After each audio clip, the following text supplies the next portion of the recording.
and power lines and causing a lot of flooding. Water levels are topping 12 inches in some places. At least 2 people were killed.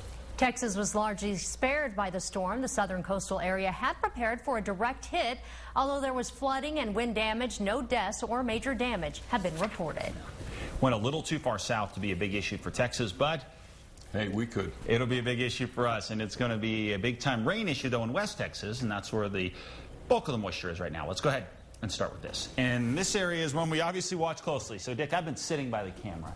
Jess, I was watching to see what's going on in Ruidoso because of everything that happened with Dolly. Yeah. This is something we're going to keep a close eye on. Yeah, they got a shower this afternoon. That they can handle. The problem is Ruidoso is going to be one of these spots, along with, Carlsbad and areas like that we're going to watch closely because their location. Carlsbad's been very wet lately. Ruidoso, being higher in the mountains, could wring out more moisture here. So that's why those two areas are a big concern. As far as what's going on right now, we don't have a whole lot happening down across the southeast, but what we are starting to see is an expansion of the storms around the metro area, most of them hanging along the mountains right now. Not a real big deal, but a scattered storm definitely possible for tonight in the metro. Across the southeast, some scattered stuff here as well, with the bulk of the moisture still sitting back over Texas and heading in our direction eventually. And you can see an expansion in some of the storms as well across the west. Not anything that's a real big deal, kind of your garden variety thunderstorms here, but still, it's worth watching. Now, here's a look at our forecast of what's going to happen with the storms here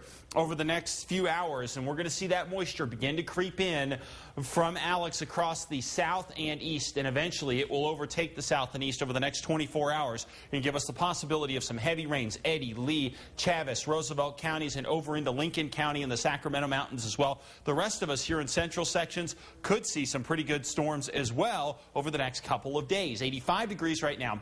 Winds are calm. As far as the temperatures go, not bad. 70s and 80s to the north, down to the south. Areas like Ruidoso that have had rain are nice and cool out there. Satellite and radar shows we have a ton of rain across Texas, and it is advancing in our direction, being funneled right up on through into the state here, because essentially what's happening for us is we've got high pressure out to our east, low pressure going to develop to the west, and that's going to continue to funnel those showers in. So the scattered stuff will continue for us under the moist surface flow here over the next, say, 4 or 5 hours. Don't anticipate any big-time action over the next 4 or 5 hours. But as we get into tomorrow, what we're going to see here is heavy rains and tropical moisture begin to move in. Southeastern New Mexico will be the bullseye zone for this, essentially from the Sacramento Mountains all the way to the state line with Texas. Heavy rain possible, along with, of course, the possibility of flooding out there. Scattered stuff, central and western sections, and then by Saturday here in the metro, we could get into the mix as well. So as we watch the advancing moisture tomorrow during the day, that's when really things get cranked up with scattered stuff staying off to the north, and then this will continue up into eastern sections,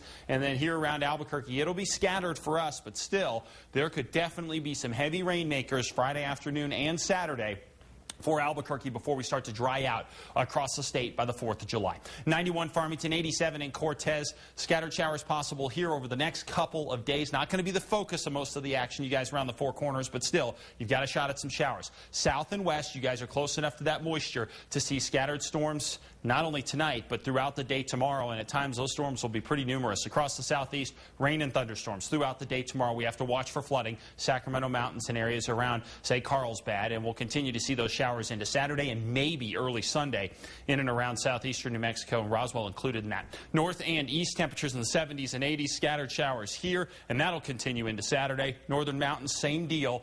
We're going to touch off some storms tomorrow, and we'll touch off more storms coming up on Saturday before things improve for the 4th. Meanwhile, East Mountains, we're seeing a few storms now. Same deal for tomorrow. Probably going to see a few more tomorrow and more on top of that on Saturday. And the metro area will deal with a similar scenario, scattered storms over the next 24 to 48 hours. And some of those storms could be very good rainmakers, even here in central sections. But Sunday actually looks pretty good. All right. Thank you, Mark. Sports is